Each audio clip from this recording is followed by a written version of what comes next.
വചനം കേട്ട് കേട്ട് വരുമ്പോഴാണ് ഭാവബോധം ഉണ്ടാകുന്നത്. നമുക്ക് പശ്ചാത്തലം ആദ്യം നമുക്ക് കിട്ടുന്നത് ദൈവസ്നേഹം കിട്ടും.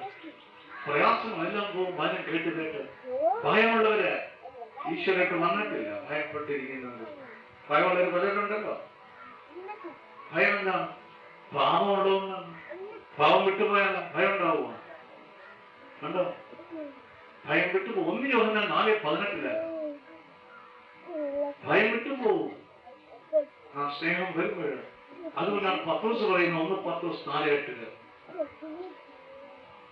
സർവോപരി നിങ്ങൾക്ക് ഗാഢമായ പരസ്പര സ്നേഹം ഉണ്ടായിരിക്കട്ടെ, കാരണം സ്നേഹം നിരവധി പാപങ്ങളെ മറയ്ക്കുന്നു. സ്നേഹം വന്ന് വരുമ്പോ പാപങ്ങളെല്ലാം പ്രസംഗിച്ചു പോകും. അതാണ് പുതിയ സൃഷ്ടി എന്ന് പറയുന്നത്.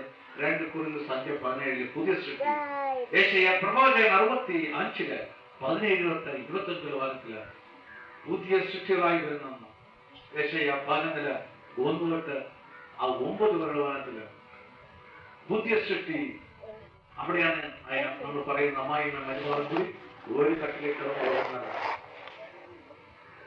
ഈശോ വന്നില്ലെങ്കിലും അമ്മായിമ്മ മരുമകളെടുത്ത് പുറത്തെടുക്കണം, ചെന്നാൽ കിടക്കാൻ ചെന്നാൽ. ഈശോ വന്നാൽ ആ വൈരാഗ്യം പെട്ടെന്ന് വിട്ടുപോകും. അതാണ് സുഭാഷിതങ്ങള് 16:7 എല്ലാ വൈരാഗ്യം നമ്മൾ അസ്തമിക്കും. ലോകം അറിയുമോ നമ്മൾ പരിശുദ്ധാരി വന്നു? ആരും അറിയില്ല. ലോകം 14:17. അതുകൊണ്ട് ആദ്യ കാലത്തൊക്കെ നിങ്ങൾ വരുമ്പോ ഈശ്വരൻ വരുമ്പോ നല്ല പീഡനം കിട്ടും.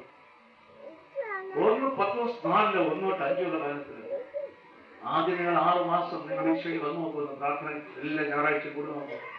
6 മാസം വേണ്ടില്ല കേട്ടോ. 6 മാസം കഴിയുമ്പോൾ നിങ്ങളെ ചീത്ത പറയാൻ തുടങ്ങും. ഇല്ലാത്ത എല്ലാം ഉണ്ടാക്കി പറയും. അവർ ഉടുത്തു പോകണം. കേട്ടിട്ടില്ലേ? എന്തെല്ലാം സഹോദരന്മാരോട് പറയും. വീട്ടിൽ പോയി വഴക്കം